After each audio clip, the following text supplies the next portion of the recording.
Bonjour à tous, je m'appelle Lucie, je suis sage-femme à la maternité de Givors et aujourd'hui je vais vous raconter comment se passe justement le séjour à maternité à Givors. Commençons par la durée du séjour parce que c'est une question que vous vous posez beaucoup. Donc dans le cadre d'un accouchement voix basse, sans complications, à partir du jour de la naissance, il dure en général 3 jours. Dans le cadre d'une césarienne, parce que vous avez besoin d'un petit peu plus de repos, on vous garde en général 5 jours.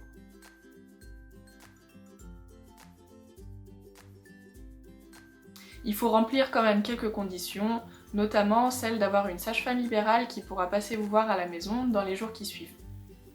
Ces durées sont bien sûr à titre indicatif et s'appliquent dans le cas où tout va bien pour la mère et le bébé. Elles peuvent s'adapter bien sûr à chacun d'entre vous et nous pouvons vous laisser plus de temps si vous en avez besoin.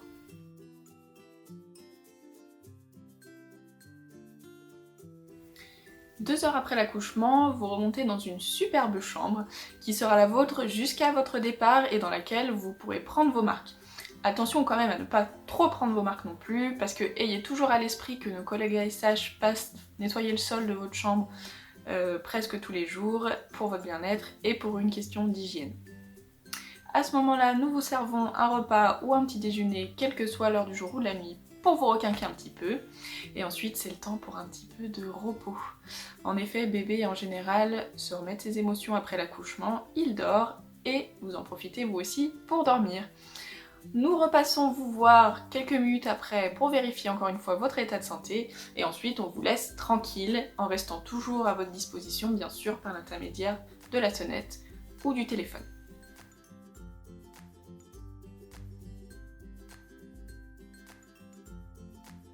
Ensuite, chaque journée s'organise en fonction de tours. Qu'est-ce que c'est les tours? En fait, c'est la sage-femme qui va passer dans la chambre de chaque maman tour à tour. Il y en a 3 par jour. Celui du matin, le plus important, commence en général à partir de 9 h pour la première maman. Donc la sage-femme passe dans votre chambre et puis elle vérifie plusieurs choses. Premièrement, elle vérifie comment vous allez physiquement. Elle va quantifier avec vous les saignements, vérifier la cicatrisation du périnée ou de la cicatrice de césarienne. Elle va évaluer votre inconfort, votre état de fatigue et vous donner des petits trucs et astuces pour aller mieux et des médicaments s'il y en a besoin. Ensuite, elle va évaluer votre morale et votre état psychique. En fait, on va papoter. Comment vous vous sentez avec votre bébé? Comment se passent les journées? Comment vous envisagez le retour à la maison? Est-ce que vous avez envie de parler un petit peu de contraception? Est-ce qu'il y a des questions, des sujets que vous voulez approfondir? Voilà. Le tour de l'après-midi. Alors là, on vous fera pas d'examen physique, sauf cas particulier ou besoin. On va aussi papoter. Savoir comment ça va, si vous avez besoin de quelque chose, comme des protections, des médicaments, du matériel pour changer le bébé, des biberons. Si vous ne nous voyez pas pendant le tour de l'après-midi, c'est qu'on est bien occupé ou alors qu'on a décelé que vous étiez sereine, ou bien les deux. Pas de panique, vous nous verrez au tour du soir. Le tour du soir. En fait, c'est celui-là le plus important. On va vous souhaiter bonne nuit et vous proposer une tisane. Bon, accessoirement, on va aussi vous demander comment ça va encore une fois et puis faire le bilan de la journée. On sera 2, il y aura une sage-femme et une auxiliaire puériculture. Entre les tours, la sage-femme peut être amenée à vous voir pour un motif particulier, comme pour vous donner un médicament, vous faire une prise de sang, vous donner des papiers à remplir, récupérer quelque chose. Si vous avez besoin d'elle, vous pouvez bien sûr l'appeler à tout moment de la journée pour une mise au sein, pour une question, pour quoi que ce soit d'autre, on est toujours là.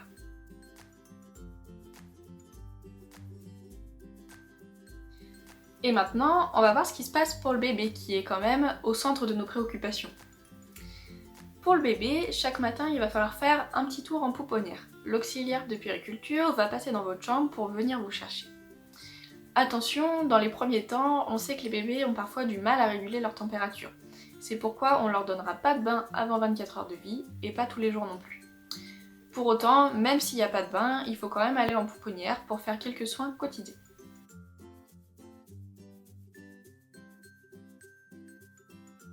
Alors premièrement, la pesée qui elle se fait tous les jours. Beaucoup de parents sont inquiets à propos de la perte de poids du bébé. Ne vous inquiétez pas, les premiers jours, elle est normale. Il s'agit simplement de vérifier qu'elle se fasse dans des proportions raisonnables. Si c'est le cas, chouette, continuez comme vous faites. Si c'est pas le cas, en revanche, c'est pas grave, l'AP, donc l'auxiliaire de puériculture, va reprendre avec vous son alimentation et vous donner quelques petits trucs et astuces pour améliorer les choses parce que c'est souvent une histoire de détails. Toujours en pouponnière, avec l'auxiliaire de puériculture, vous allez faire quelques soins tous les jours. Premièrement, la vérification de la jaunisse. Donc l'auxiliaire, elle va utiliser un petit appareil qu'elle va appliquer sur la peau de votre bébé, en général ici, sur le torse, qui nous donne un chiffre, c'est le taux de bilirubine dans le sang de votre bébé. Voilà, c'est une méthode non invasive qui permet de dire s'il débute une jaunisse ou pas. Elle va vous accompagner pour le change et le soin de cordon. Si jamais il y a besoin pour votre bébé, elle vous montrera le lavage du nez et le lavage des yeux. Et puis l'administration de vitamines, la vitamine D et la vitamine K1. Tous ces gestes, en fonction de votre degré d'aisance, soit l'auxiliaire de puériculture vous les montre et vous les réalisez le jour suivant, soit elle vous regarde faire d'un œil bienveillant. Et puis ensuite, le cœur du sujet, le bain. Donc savon nageur de l'eau, trempette dans la baignoire. Il y a deux baignoires, donc vous pouvez être amené à faire le bain en face d'une autre maman. Voilà, pensez bien, quand vous allez en pouponnière, à prendre toutes les affaires pour le bébé, c'est-à-dire ses vêtements, et puis sa serviette de bain.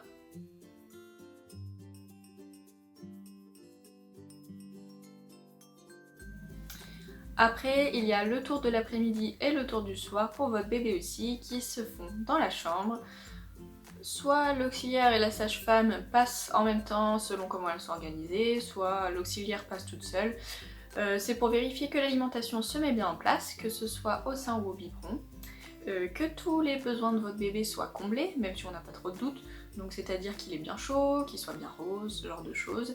Vérifiez si vous avez besoin de matériel encore une fois.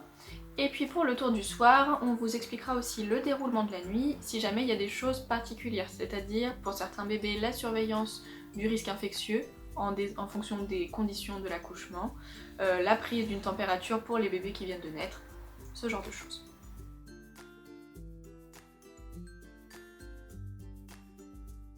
Pendant son séjour à la maternité, votre bébé aura affaire à deux étapes incontournables.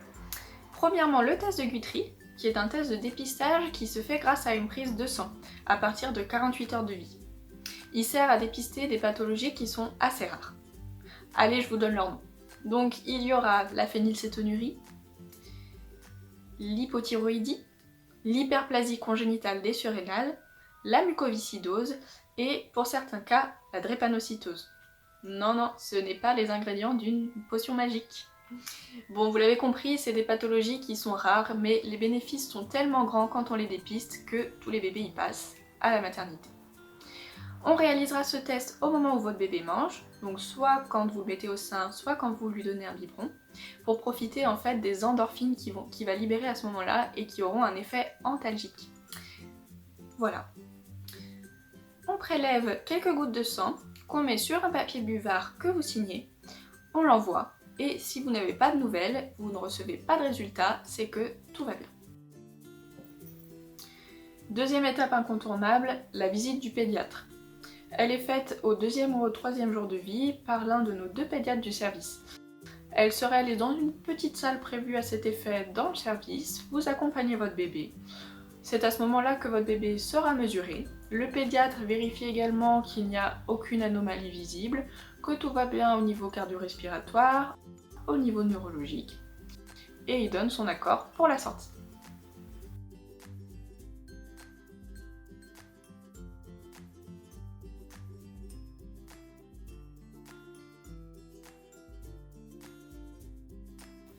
Et le papa dans tout ça. Le papa ou deuxième parent a un rôle très important dans toute cette petite famille et c'est pourquoi en maternité, en règle générale, il peut venir du matin au soir sans restriction d'horaire. Il peut assister au bain s'il le précise la veille à l'équipe pour que celle-ci puisse s'organiser et qu'il vienne à l'heure annoncée par l'auxiliaire de puériculture. Il a également le droit de dormir sur place de nuit. On vous donnera une charte, ça s'appelle la charte des papas, qui vous explique comment tout cela fonctionne. Il est important de bien respecter ces 2 nuits pour que tous les papas puissent en profiter.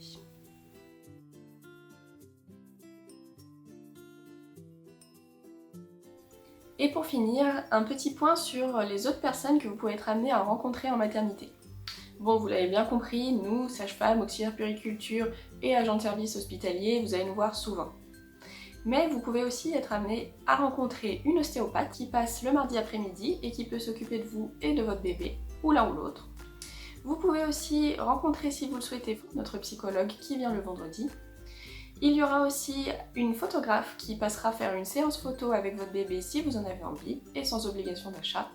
Et enfin, il y a un membre du progrès qui passe dans les chambres pour savoir si vous avez envie que la naissance de votre bébé soit publiée.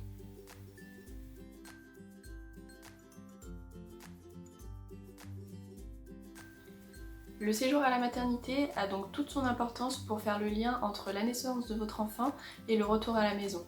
N'hésitez donc pas à nous faire part de toutes vos interrogations pendant ce séjour. N'oubliez pas aussi que vous avez tout à fait le droit de faire appel à une sage-femme libérale qui pourra passer vous voir dès votre retour à votre domicile. En cas de doute, vous pouvez nous appeler 2 jours comme de nuit à la maternité au 04 78 07 30 44. A bientôt à la maternité de Givors.